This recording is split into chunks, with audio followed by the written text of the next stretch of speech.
Firebase Dakota, Vietnam del Sur. 11:47 de la noche, 18 de noviembre de 1967. Carlos Adcock tiene 24 años. El rifle Springfield presionado contra su mejilla pertenecía a su padre en Iwo Jima 22 años antes. La culata de nogal está tibia. La mira de la era de la Guerra de Corea recoge luz de estrellas a 340 yardas, donde 15 soldados norvietnamitas se mueven a través de la oscuridad. Su comandante de batallón se rió cuando lo vio. El Pentágono retiró esa arma cuando yo estaba en la secundaria. Su armero de compañía fue más directo: eso es una pieza de museo, hijo. Pero Adcock, 7 meses en el país, 34 eliminaciones confirmadas, rechazó el más nuevo M14. Esta noche, tiene 4 rondas restantes en este rifle obsoleto. Su radio está destruida. Los refuerzos no llegarán por 6 horas. Y en su bolsillo del pecho manchado de sangre, una carta de su esposa. Ella está embarazada. Su hijo nacerá en 6 semanas. Para el amanecer, el rifle que su país llamó inútil hablará 93 veces. Y el Pentágono revertirá 14 años de política de armas debido a lo que suceda en las próximas 6 horas. La noche había comenzado tranquilamente. Firebase Dakota estaba situado en una cresta en la provincia de Quang Tri, 18 marines sosteniendo una posición que normalmente requería 60. La fuerza principal estaba fuera en patrulla. Mal momento. La inteligencia norvietnamita había estado observando por semanas, esperando exactamente este momento. Adcock se ofreció voluntario para el puesto de observación 400 yardas cuesta abajo. Nadie más lo quería. Demasiado expuesto. Demasiado lejos del perímetro para retirarse si las cosas salían mal. Pero él insistió. Siempre lo hacía. Algo sobre querer probar que su rifle, que su manera, aún funcionaba. A las 11:34 de la noche, el primer proyectil de mortero impactó el Firebase. 6 marines murieron en el bombardeo inicial. El búnker de mando recibió un impacto directo. El equipo de radio se destrozó. Las comunicaciones se apagaron. Adcock ya estaba mirando a través de su mira cuando la línea de árboles estalló con movimiento. El rifle tenía una ventaja que los ingenieros del Pentágono nunca calcularon. Pero él no la descubriría hasta otras 3 horas. Deja tu ubicación en los comentarios y pulsa suscribirse, esta historia está a punto de ponerse intensa. Sus manos no temblaban. Aún no a través de la mira Unel, aumento de 8 potencias, vidrio de 1952, sin telémetro moderno, sin retícula iluminada, solo cruces y luz de estrellas, contó soldados. 15. 20. 30. Seguían llegando. Centró los cruces en el soldado líder. 340 yardas. Exhaló a la mitad. Contuvo. El gatilló del Springfield se dio con exactamente 3 libras de presión. Siempre lo había hecho. Su padre le enseñó eso en 1955, 3 semanas antes de que el viejo muriera. Siente el vidrio romperse, había dicho. No jales. Deja que te sorprenda. El soldado cayó. El comandante enemigo hizo una suposición fatal sobre su posición. Adcock no entendería cuál era esa suposición hasta mucho más tarde. Pero le costaría a los norvietnamitas 93 hombres. Accionó el cerrojo. Suave. La vaina gastada se expulsó hacia la oscuridad. 4 rondas restantes en el cargador. Detrás de él, Firebase Dakota ardía. Carlos Adcock aprendió a disparar en las colinas de Arkansas. No por deporte. Por comida. Su madre crió a 4 hijos sola después de que su padre volviera del Pacífico con metralla en la cadera y pesadillas que nunca cesaron. Comían lo que Carlos mataba, ardillas, conejos, ciervos cuando tenían suerte. Usó el Springfield de su padre. El mismo de Iwo Jima. La culata tenía una grieta cerca del guardamonte de cuando su padre la usó para golpear a un soldado japonés en una cueva. Su padre nunca habló de eso. Sin embargo, hablaba del rifle. Como le salvó la vida 17 veces. Como nunca se atascó. Como podías enterrarlo en lodo y aún dispararía. Moderno no significa mejor, le dijo su padre 2 días antes de que el aneurisma lo matara. Confiable significa mejor. Carlos tenía 13 años. Conservó el rifle. Practicó todos los días. Para los 16, podía golpear una lata a 200 yardas con miras de hierro. Para los 18, calificó como tirador experto en el campo de entrenamiento del Cuerpo de Marines. Para los 19, estaba en Vietnam, llevando el rifle de su padre a la misma guerra que su padre había sobrevivido 2 décadas antes. Al Cuerpo de Marines no le gustó. Los reglamentos dicen M14, le dijo su sargento de pelotón durante la segunda semana. Esa antigüedad se queda en tu baúl. Carlos se negó. El M14 dispara 750 rondas por minuto, explicó su armero de compañía, molesto. El rifle de tu abuelo. 5 rondas, luego recargar.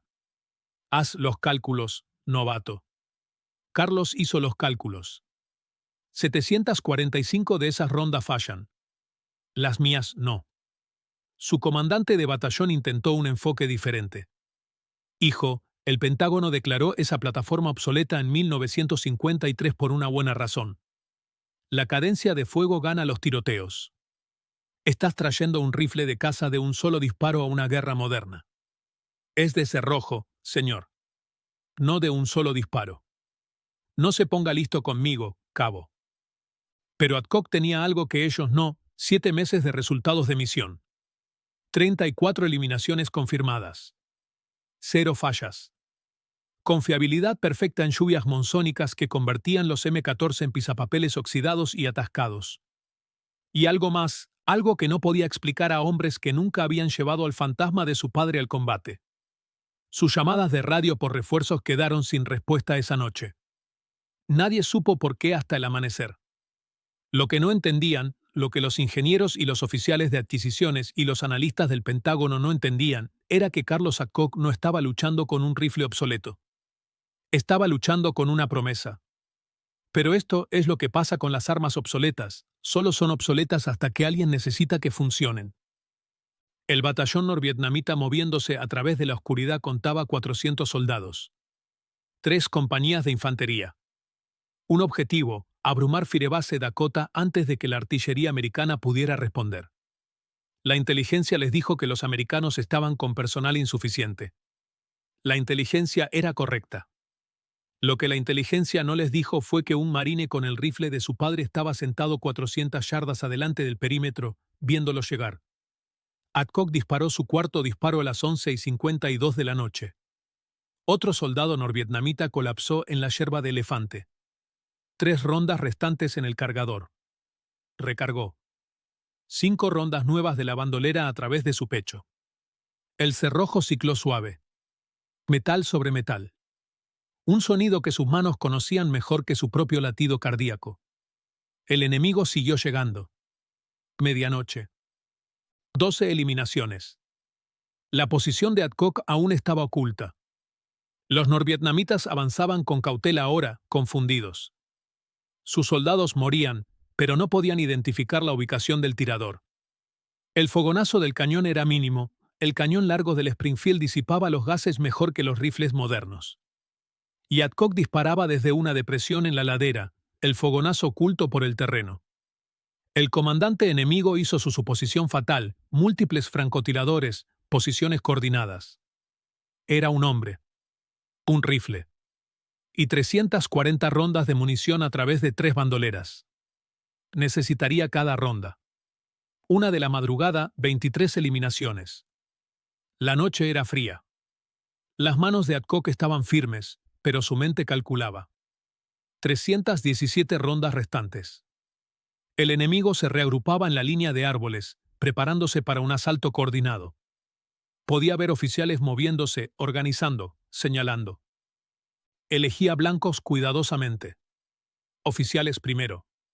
Operadores de radio segundo. Soldados cargando armas pesadas tercero. Cada disparo era una decisión. Cada decisión era permanente. Ahora, quizás te preguntes cómo un hombre detiene a 400. La respuesta no es heroísmo. Es aritmética. Los M14 en el Firebase ya se habrían atascado, cañones deformados por fuego automático, cámaras sucias con carbono. Pero el lento cerrojo del Springfield le daba al metal tiempo para respirar entre disparos. El cañón se mantenía fresco. La precisión se mantenía. Esta era la ventaja que los ingenieros del Pentágono nunca calcularon: en combate sostenido, más lento podía ser más rápido. La precisión podía durar más que el volumen. La vieja manera podía ganar. 2 de la madrugada. 41 eliminaciones. El hombro de Adcock dolía por el retroceso. Su ojo derecho lagrimeaba por la tensión de la mira. Y su munición se estaba agotando más rápido de lo esperado. 193 rondas restantes. El enemigo cambió de táctica. Empezaron a usar humo para enmascarar su avance. Adcock se ajustó, observando siluetas contra la luz del fuego del firebase en llamas. Disparó hacia el movimiento. Oyó gritos confirmando impactos. Entonces su mira recibió metralla. Un proyectil de mortero cayó 30 yardas cuesta arriba. La onda de concusión arrojó tierra sobre su posición. Cuando levantó el rifle de nuevo, la lente frontal de la mira tenía una grieta en forma de telaraña irradiando desde el centro. Cambió a miras de hierro. La matanza continuó. 3 de la madrugada. 67 eliminaciones. 107 rondas restantes.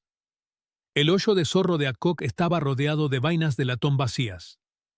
Su agua se había acabado. Sus manos temblaban ahora, no por miedo, sino por agotamiento y agotamiento de adrenalina. Los norvietnamitas estaban cerrando la distancia. 200 yardas. 150 yardas. Lo suficientemente cerca como para que pudiera oírlos hablar, organizarse, prepararse. Entonces lo vio. Vainas de latón. Esparcidas alrededor de cuerpos enemigos en la zona de matanza. Reflejando luz de estrellas. Ronda 7,62 milímetros OTAN, munición americana, capturada de convoys de suministro. Encajaban perfectamente en la recámara de su Springfield. Adcock se arrastró hacia adelante 20 yardas bajo la oscuridad que lo cubría. Agarró munición de soldados enemigos muertos. Se arrastró de regreso. Recargó con rondas enemigas capturadas de sus propias líneas de suministro. La ironía no se le escapó. 143 rondas ahora. Las necesitaría todas.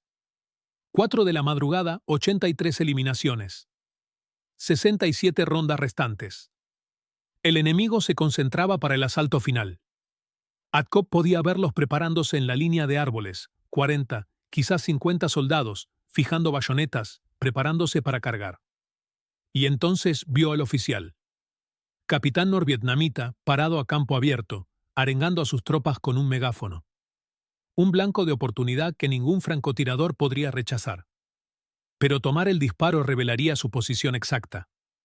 Garantizaría un asalto inmediato. 40 soldados cargarían directamente hacia su fogonazo. 4:23 de la madrugada. La decisión que lo atormentaría por 40 años. Pensó en su padre en Iwo Jima. Pensó en la carta en su bolsillo, la letra de su esposa, contándole sobre las patadas del bebé, pidiéndole que volviera a casa sano y salvo. Pensó en los 18 marines en Firebase, Dakota, que morirían si ese capitán organizaba un asalto exitoso. El tiempo dejó de significar algo. Solo existían la mira, el gatilló, el blanco. ¿Alguna vez te has preguntado qué harías en ese momento? Déjanos saber en los comentarios. El Springfield habló. El capitán norvietnamita cayó. Y 40 soldados cargaron hacia el fogonazo. Adcock disparó 11 veces más antes de que alcanzaran su posición. 11 soldados cayeron. 29 siguieron avanzando. Fijó su bayoneta. El primer soldado en su hoyo de zorro murió por un golpe de culata en el cráneo. El segundo recibió la bayoneta en el pecho. El tercero vino por detrás. Adcock giró, disparó a quemarropa, accionó el cerrojo, disparó de nuevo. El rifle era una extensión de su cuerpo ahora. No una herramienta. Parte de él. Luchó con él. Mató con él. Sobrevivió con él. Cuando la fuerza de relevo llegó a las 5:47 de la madrugada, encontraron al cabo Carlos Adcock inconsciente en el fondo de su hoyo de zorro, bayoneta aún fijada, rifle aún en sus manos, rodeado de enemigos muertos. Contaron 93 cuerpos norvietnamitas en y alrededor de su posición. El Springfield M1903, obsoleto desde 1953, aún era funcional. Ni una sola falla en 6 horas de combate sostenido. Pero de todas formas, la supervivencia no es el final de la historia. A veces es solo el comienzo del costo. Adcock despertó en un hospital de campaña 36 horas después. Sus primeras palabras fueron preguntando por Firebase Dakota. Los 18 marines sobrevivieron. Su segunda pregunta fue sobre su rifle. Los marines lo habían asegurado, etiquetado como evidencia para la revisión post-acción. Su comandante de compañía lo visitó al tercer día. Cabo, el Pentágono quiere examinar su arma. Se habla de reinstaurar el M1903 para roles de tirador designado. Adcock no dijo nada. Usted salvó 18 vidas esa noche. Tomé 93. Combatientes enemigos, hijo. Aún hombres. El comandante dejó la carta sobre la mesa de noche. De la esposa de Adcock. Su hijo había nacido durante la batalla, 19 de noviembre de 1967, 3:47 de la madrugada. 8 libras, 6 onzas. Saludable. Ella lo había llamado Carlos Jr. La carta que su esposa había escrito, la que estaba en el bolsillo del pecho de Adcock durante el tiroteo, fue devuelta con sus efectos personales. Empapada en sangre. Ilegible en partes. Nunca la abrió. No pudo. Le otorgaron la Cruz de la Armada. Se negó a asistir a la ceremonia. Cuando insistieron, permaneció en silencio mientras le prendían la medalla en el pecho, luego salió antes de la recepción. Nunca explicó por qué. Sus llamadas de radio habían quedado sin respuesta porque las comunicaciones del Firebase fueron destruidas en el primer bombardeo. El mando asumió que estaba muerto en acción. Habían escrito el informe de bajas antes del amanecer. Luego la fuerza de relevo respondió por radio, un marine, vivo, 93 enemigos muertos en acción, posición sostenida. Nadie lo creyó hasta que vieron el recuento de cuerpos. Nadie lo entendió hasta que examinaron el rifle. 72 horas después de Firebase Dakota, el Pentágono convocó una revisión de emergencia de sistemas de armas de francotirador. La pregunta no era si el Springfield M1903 era obsoleto.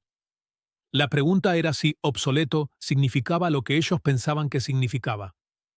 Los hallazgos fueron discretos pero decisivos. En fuego de precisión sostenido durante periodos extendidos, los rifles de cerrojo mantenían la precisión donde los sistemas semiautomáticos fallaban. Una cadencia de fuego más lenta reducía el calor del cañón. Mecanismos más simples significaban menos puntos de falla. Y en manos de un tirador entrenado, 5 disparos apuntados superaban a 50 rondas sin apuntar. El Springfield M1903, emparejado con la mira Unell, fue reinstaurado para roles de francotirador especialista. No como emisión estándar, sino como una alternativa aprobada para tiradores que la solicitaran. La política de adquisiciones militares cambió. Por primera vez desde la Segunda Guerra Mundial, el Pentágono reconoció que la tecnología más nueva no volvía obsoletos automáticamente a los sistemas probados. Un marine. Una noche. 93 muertos. Política revertida. Carlos Adcock nunca disparó un arma nuevamente. Completó su servicio. Regresó a casa a Arkansas. Sostuvo a su hijo por primera vez en enero de 1968. Y puso el rifle de su padre en una vitrina en su garaje, donde permaneció intacto por 40 años. No hablaba sobre Firebase Dakota.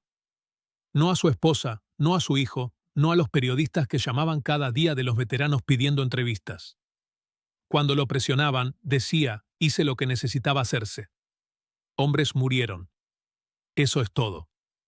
Pero por la noche despertaba contando. 93. Siempre 93. Los terapeutas lo llamaron TED. Él lo llamó el costo de las promesas cumplidas. En 2007, Carlos Adcock Jr., 40 años, oficial del Cuerpo de Marines, 2 servicios en Irak, visitó el Museo Nacional del Cuerpo de Marines en Quantico, Virginia. En la exhibición de la Guerra de Vietnam, lo encontró el rifle de su padre. Springfield M1903, número de serie 3185319. Mira Unell 8X. Culata de nogal con una grieta cerca del guardamonte. Junto a él, en una exhibición separada, otro Springfield M1903, número de serie 2846777. La placa decía, Springfield M 1903 del USMC Iwo Jima, 1945. Portado por el cabo Carlos Adcock, Sr. Padre e hijo. 2 guerras. 2 rifles. Mismo modelo. La placa del museo para el rifle de su padre decía, Firebase Dakota, 18 al 19 de noviembre de 1967. El cabo Carlos Adcock II defendió una posición aislada contra un batallón del EVN durante 6 horas usando este rifle, declarado obsoleto por el Pentágono en 1953.